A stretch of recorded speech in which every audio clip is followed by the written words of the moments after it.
தொழுது கொள்ளுங்கள் என்று சொல்லி வாசிக்கிறோம். அவருக்கு பயந்து அவரை தொழுது கொள்ளுங்கன்னு சொல்லி வாசிக்கிறோம். அப்ப நீங்க கர்த்தருக்கு மகிமை செலுத்துங்க, அவரை துதிங்க, கேளுங்க. எனக்கு யார் கடவுள் கேளுங்க, கர்த்தர் நிச்சயம் உங்களுக்கு வெளிப்படுத்துவார். அவர் கொண்டு வரும் அநேக சாட்சிகளை நம்ம பார்க்கிறோம்.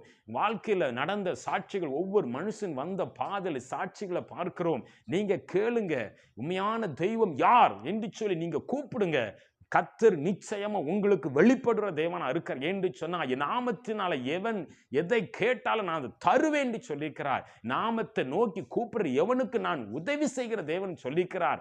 ஆபத்து காலத்தை நோக்கி கூப்பிடு, நான் உன்னை விடுவிப்பேன் என்று சொல்லி சங்கீதம் 50 வாசிக்கிறோம். அப்போ ஆபத்து காலம் நமக்கு இருக்குன்னு சொன்னால், நீங்க அவர் நோக்கி கூப்பிடும் போது அவர் உங்களுக்கு விடுவிக்க கர்த்தரா இருக்கிறார். தேவ பிள்ளைகளே, கர்த்தர் நாம இன்னைக்கு மகிமைப்படுவதாக. இன்றை பார்க்கிற நீங்கள் கர்த்தரை நோக்கி கூப்பிடுங்க. உங்களை